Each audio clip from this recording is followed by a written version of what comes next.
అగ్ని ఈ సృష్టిలో దేన్నైనా కాల్చి బూడిద చేయగలదు. కాని అదే అగ్ని ఒక కొండగా మారితే ఆలోచించడానికే ఆశ్చర్యంగా ఉంది కదూ.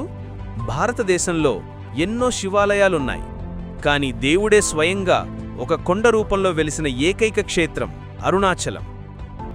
పంచభూతాలలో అగ్నితత్వానికి ప్రతీక ఈ అరుణాచలం. పురాణాల ప్రకారం బ్రహ్మ విష్ణువుల మధ్య ఎవరు గొప్ప అనే పోటీ వచ్చినప్పుడు శివుడు ఒక అంతులేని అగ్నిస్తంభంలా ఇక్కడ ప్రత్యక్షమయ్యాడు. ఆ అగ్నిజ్వాలే శాంతించి ఇప్పుడు మనం చూస్తున్న ఈ అరుణాచలగిరిగా మారింది. అందుకే ఈ కొండని రాయనకుంటే పొరపాటే, ఇది సాక్షాత్తు శివలింగం. ఇక్కడ గిరి ప్రదక్షిణ అంటే కేవలం నడక కాదు. ఈ కొండ చుట్టూ 14 కిలోమీటర్లు నడిచేటప్పుడు ఆ నేల నుండి వచ్చే అయస్కాంత శక్తి మన శరీరంలోని నాడులను యాక్టివేట్ చేస్తుందని సిద్ధులు చెబుతారు. ముఖ్యంగా పౌర్ణమి రోజున ఈ శక్తి 10 రెట్లు ఎక్కువగా ఉంటుంది. అందుకే సిద్ధులు, యోగులు ఇప్పటికీ అదృశ్య రూపంలో ఈ కొండ చుట్టూ తిరుగుతూ ఉంటారని ప్రతీతి. అరుణాచలం అంటేనే సిద్ధుల క్షేత్రం. రమణ మహర్షి, శేషాద్రి స్వామిగారు ఇక్కడే ముక్తి పొందారు. కాని స్థానికులు చెప్పేదాని ప్రకారం అరుణాచల గిరివలుపుల లోపల ఇప్పటికీ అనేక రహస్య గుహలున్నాయి. ఈ గుహల్లో కొన్ని వేల సంవత్సరాల వయసున్న సిద్ధపురుషులు, యోగులు అదృశ్య రూపంలో తపస్సు చేస్తున్నారని నమ్ముతారు. కొంతమంది భక్తులు గిరి ప్రదక్షిణ చేసేటప్పుడు తమకు ఎవరో తోడుగా నడుస్తున్నట్లు, వింతైన సుగంధాలు వచ్చినట్లు అనుభవాలను చెబుతుంటారు.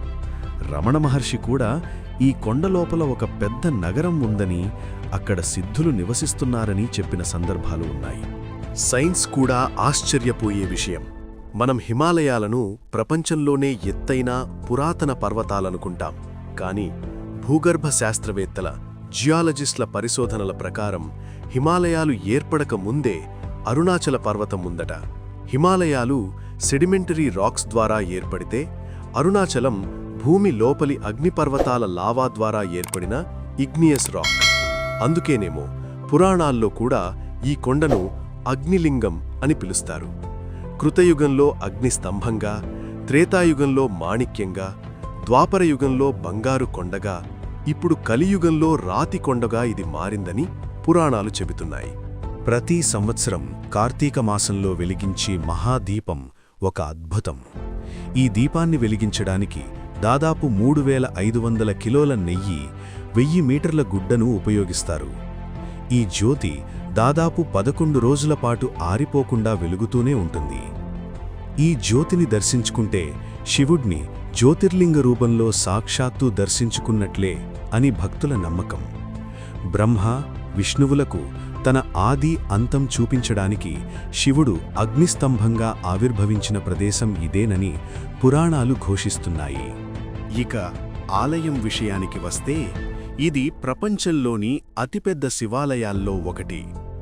దాదాపు 25 ఎకరాల్లో విస్తరించి ఉన్న ఈ ఆలయంలో 1000 స్తంభాల మండపం ఒక అద్భుతం. కాని ఇక్కడ గుండె బరువెక్కించే ప్రదేశం పాతాళలింగం. భగవాన్ రమణ మహర్షి తన తొలి రోజుల్లో ఈ చీకటి గదిలోనే రోజుల తరబడి ధ్యానం చేశారు.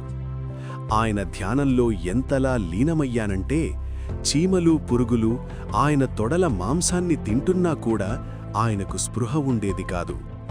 ఆ పవిత్రమైన ప్రదేశాన్ని మనం ఇక్కడ చూడవచ్చు. ఈ వీడియోలోని ఏ నిజం మిమ్మల్ని ఆశ్చర్యపరిచింది? కామెంట్ సెక్షన్లో తెలియచేయండి. ఇలాంటి మరిన్ని ఆధ్యాత్మిక రహస్యాల కోసం విఎస్బి టీవీ ఛానల్ని ఇప్పుడే సబ్స్క్రైబ్ చేసుకోండి. గంట సింబల్ని కొట్టడం మర్చిపోకండి. అప్పుడే అరుణాచల రహస్యాలు పార్ట్ 2 నోటిఫికేషన్ మీకు అందుతుంది. మళ్ళీ కలుద్దాం త్వరలోనే అరుణాచలేశ్వరుని దివ్య రహస్యాలతో. ఓం అరుణాచలేశ్వరాయ నమః.